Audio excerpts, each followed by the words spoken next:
Talk about that third quarter. Both sides of the ball seem to be working. Well, we talked at halftime that 68 points at the half, and way too high of a number. 17 second chance points, way too high of a number. So we weren't defending, we weren't rebounding, and the guys came out. I think second half we held them to 40% from the field and only 2 second chance points. So now you're defending and you're rebounding, and you can get out and run. 37 fast break points. I mean, we had 13 at halftime. So it's amazing when you do defend and you do rebound what this team is capable of doing offensively. And that was on full display, not only in that third quarter, but the fourth as well. And tie game, and we broke it open with our defense and our rebounding. You mentioned last week the 0 rebound game that Porter had in Minnesota, I think. It seems like a lot of his best scoring games are when he's able to get active on the offensive glass. Obviously, a lot of things were going well for him tonight, but how important is it for him to just be engaged in that area? Yeah, super important, because we know what Michael gives us from an offensive lens, the shooting, the efficiency. Obviously 2 games in a row where he's put up amazing numbers and doing so in a very efficient manner. But to go with 12 boards, 6 offensive, obviously 6 defensive, 3 steals, just the activity. And I played him a lot of minutes straight. But he's ready for that. He wants that, and it's just great to see him playing at such a high level as we approach games 50, 51, 52, 53 going into the All-Star break, and we hopefully he can continue to play at that level on both ends for us as we move forward. What do you think goes into Mike's best games? Is it just that the shots fell, or do you see maybe a different mentality or approach or something like that? I think that just aggression. You know what I mean? And not easing your way into the game. And there are times I know I can help with that, make sure the ball's finding him. But, if you chart the 39 points, yes, we ran a lot of plays for him tonight, but a lot of it was also him running, passing, moving, cutting, not standing. I thought he had some great passes tonight, 4 assists. He had a really complete game tonight. CB got a defensive player of the game, but both Nicola and Michael Porter were in the running for that. I thought Michael had a really good defensive game, so it wasn't just the 39 and the pretty jump shot. It was the rebounding, it was the defense, it was the activity and the playmaking as well. So, hats off to Michael for just impacting the game across the board.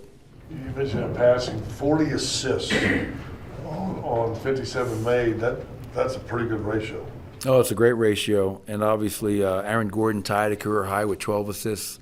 Nicola gets 10, Jamal gets 6, Michael gets 4, and that's one thing I always talk about. If you are a fan of this game, how can you not love watching the Nuggets play?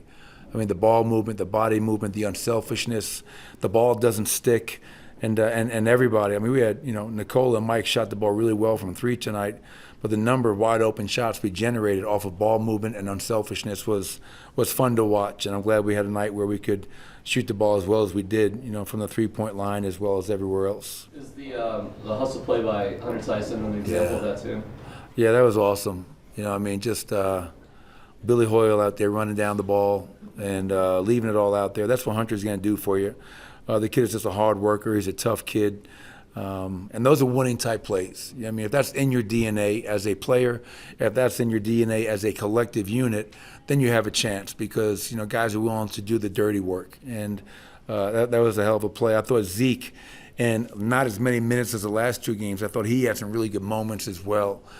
So it's nice to rebound from losing 3 in a row with some wins. We have another opportunity tomorrow night against Orlando, who's playing in SAC right now.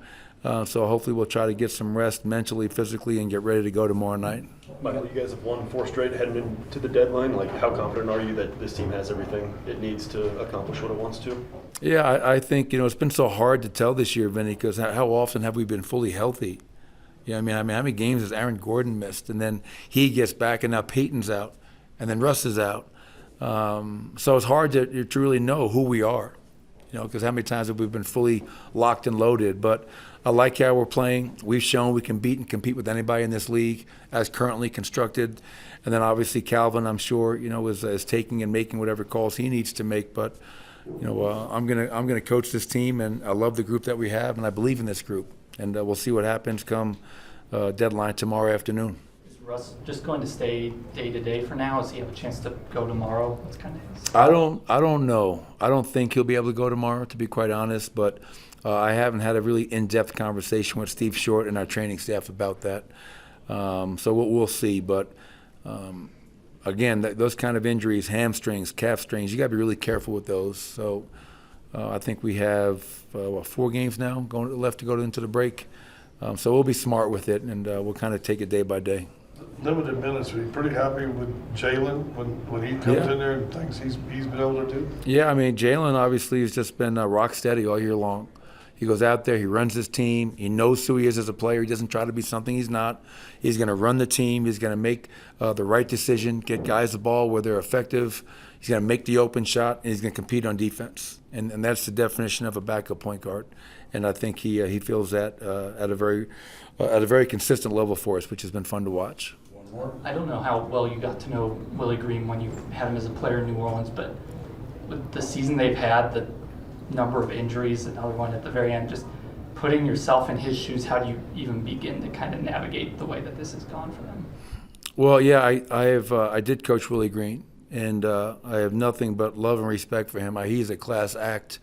Him and his family. That was the case when he was a player. I think he had the entire respect of the league, and then now as a coach. And this coaching is a fraternity. It's a brotherhood. And obviously, I'm a little bit more sensitive to coaches because I'm the son of one. And you live the ups and downs, and seeing your father get fired and all that stuff. Then you choose to get into this crazy profession, and you understand it full well because you live it yourself. And for Willie to be going through what he's gone through with the guys in and out of the lineup, the injuries, that's always hard. But one thing about Willie Green, he's not going to feel sorry for himself. He's going to show up every day and do his job to the best of his ability to get that group ready to play.